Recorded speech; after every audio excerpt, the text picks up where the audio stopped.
तिरोडा विधानसभा मतदारसंघातील राष्ट्रवादी शरद पवार गटाचे उमेदवार रविकांत बोपचे यांच्या प्रचारासाठी काँग्रेस प्रदेशाध्यक्ष नाना पटोले हे आज मुंडीकोटा या ठिकाणी आले होते। सभेला संबोधित करताना नाना पटोले यांनी प्रफुल्ल पटेल यांच्यावर अनेक आरोप केलेले आहेत। गोंदियाचे मोठे नेते हे फक्त माझ्या मतदारसंघात फिरत आहेत, ते राष्ट्रीय नेते राहिलेले नाही। मी महाराष्ट्र दौरा करतोय, माझ्या स्वतःच्या मतदारसंघात अजूनही मी गेलेलो नाही, अशी टीकाही त्यांनी प्रफुल्ल पटेल यांच्यावर केली आहे। तर दुसरीकडे धापेवाडा उपसा सिंचन सुरू केला, मात्र गोंदियातील विकास पुरुष यांनी अदानीला जिल्ह्यामध्ये आणून धापेवाडाचे पाणी अदानीला देत आहेत। शेतकऱ्यांना याचा काहीच फायदा होत नाही। ज्याला आम्ही मोठा केला तो साकोलीत संगती असं होऊ शकत नाही। तो माझा जेवढा विरोध करेल तेवढा मोठा होत जाईल, असं घणाघात नाना पटोले यांनी प्रफुल्ल पटेल यांच्यावर केला आहे। ते गोंदियाचे स्वनामधन्य नेते आता आमच्या साकोली विधानसभेतच फिरतात आहेत।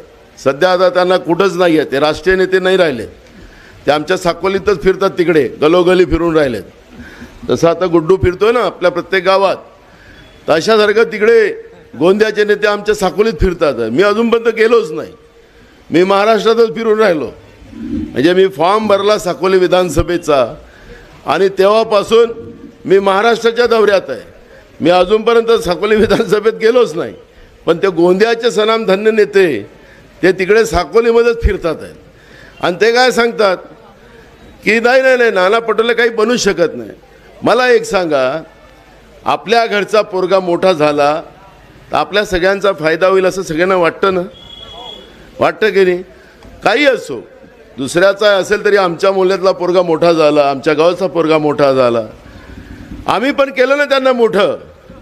का उद्योग आणेल आमच्या भागात रोजगार होईल, आमच्या पोरांना नोकऱ्या लागेल, होतं का नाही आपलं स्वप्न?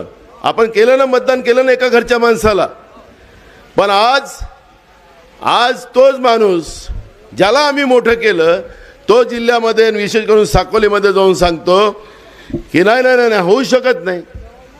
अरे का नाही होऊ शकत? आता तर सगळं झालं आता, आणि जेवढा विरोध तो करेल मी तुम्हाला सांगतो त्याचं तेवढं स्वप्न मी पूर्ण करतो।